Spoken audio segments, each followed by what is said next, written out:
pop star Lizzo is being sued by 3 former dancers who accuse the Grammy winner of sexual harassment. There you go. Hi, Eli. Tell us more about Lizzo and what's being said. Let's go back for a moment. Think of when Lizzo burst onto the scene. She had a message to her music that set her apart. It was about empowerment. It was about diversity. Let me give you a little taste from one of her many award-winning albums. This is special.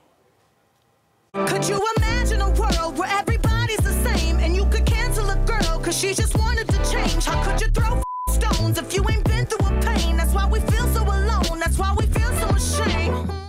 I'm used to feeling. This lawsuit, first reported by NBC, is anything but empowering. 3 dancers accusing Lizzo and her dance captain and touring company of creating a hostile work environment, of fat shaming and actually sexual harassment. Now, 2 of these dancers, Ariana Davis and Crystal Williams, they were first discovered on Lizzo's own reality show. And this is it. Watch out for the big girls. And the whole idea behind the reality show was finding these dancers that may not have been embraced by the music industry at large, but giving them a sense of empowerment, of representation. And 2 of them were Davis and Williams. The other was Noelle Rodriguez, who was part of the lawsuit. She danced first with Lizzo on the Rumor music video. Some of the allegations concern an after party at a strip club in Amsterdam, where Davis claimed she was pressured to touch one of the performers, that Lizzo was having people chant, forcing her to really touch this nude performer, making her feel very uncomfortable.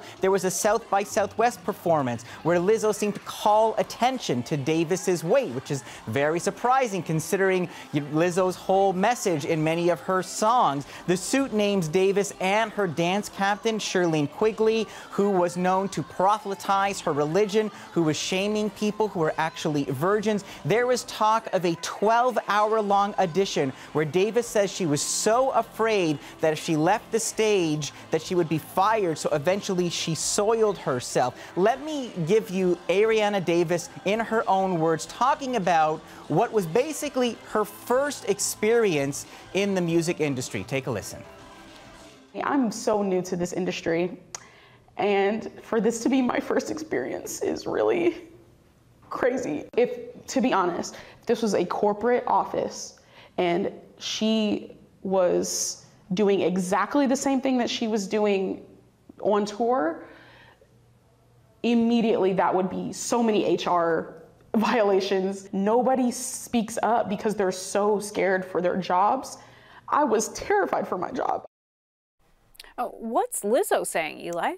At the moment, nothing. We have been looking for comment. We have been checking her various social media channels, nothing on Instagram, nothing on TikTok. And so that silence is speaking volumes. She has been posting photos, and you see a lot of discussion from her fans asking very pointed questions in the comments. And meanwhile, other people are coming out. Let me show you something from a director, Sophia Allison. She says in 2019, she was hired to shoot a documentary of Lizzo in concert, and she left the job because of Lizzo's behavior. She said she was treated with such disrespect. She left after 2 weeks. Another blow, Hannah. Last night, Beyonce in concert. She has a song called Break My Soul, and she usually in this song will shout out other inspiring Black women like Nina Simone, like Lauryn Hill, and like Lizzo, until last night, where Beyonce decided to skip over Lizzo during that performance. And finally, I'll leave you with this. Some fans are actually pointing out